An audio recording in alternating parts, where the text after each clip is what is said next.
Good morning from Shimla. তো আমরা hotel থেকে চেক আউট করে গেছি। এখন আমরা যাচ্ছি ক্যাসল মণিকরণের উদ্দেশ্যে।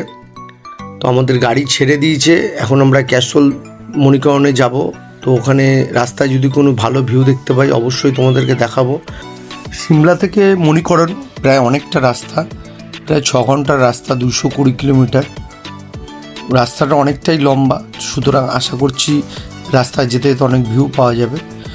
যদি ভালো ভিউ পাই অবশ্যই তোমাদেরকে শেয়ার করব।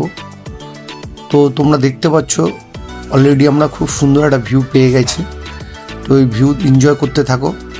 ভিডিওটা ভালো লাগলে অবশ্যই লাইক করো এবং চ্যানেলটা ফলো করো, সাবস্ক্রাইব করো।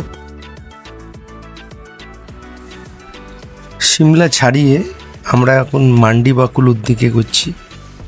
রাস্তার রূপ একদম বদলে গেছে। এই যে আঁকাবাঁকা পথ, একদিকে খাড়া পাহাড়, অন্যদিকে গভীর খাদ। প্রতিটি বাঁক যেন একটা নতুন বিস্ময়। বিয়াস নদীর গর্জন আর পাইন বনের সুগন্ধ আপনার ক্লান্তি নিমেষে দূর করবে। প্রকৃতি এখানে কতটা শান্ত আবার কতটা গভীর, তাই এই পথে না চললে বোঝা যায়। যারা ড্রাইভ করছেন তারা এই বাঁকগুলোতে খুব সাবধানে থাকবেন, কারণ দৃশ্য যত সুন্দর পথ ততটাই চ্যালেঞ্জিং।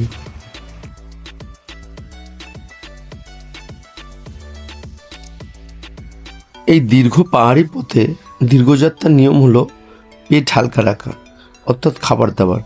আমরা তাই আজ খুব হালকা ব্রেকফাস্ট করেছি। বেশি তেল মশলা বা ভারী খাবার খেলে বাকে ভমিটিংয়ের সমস্যা দেখা দিতে পারে। সাথে অবশ্যই মোশন সিকনেস বা ভমিটিংয়ের ওষুধ। পাহাড়ে ওঠার আধ ঘন্টাকে এই ওষুধ খেয়ে নিলে ভমিটিংয়ের প্রবণতা অনেকটাই কমে যায়।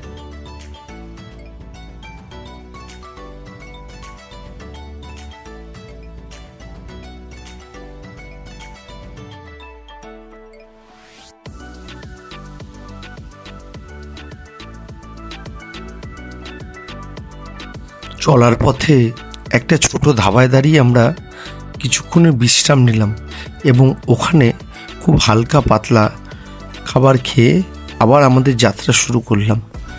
অবশ্যই মাথায় রাখবেন, পাহাড়ে ঘুরতে এলে তেল মশলাদার খাবার অবশ্যই এগিয়ে চলবেন, কারণ এখনও আমাদের অনেকটা পথ যেতে হবে।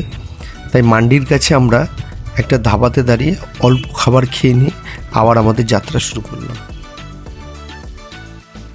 তো বন্ধুরা, সিমলা থেকে ক্যাসল বা মানালি যাওয়ার রাস্তাটা খুবই খারাপ, প্রচণ্ড গাড়ি ঝাঁকুনি হচ্ছে।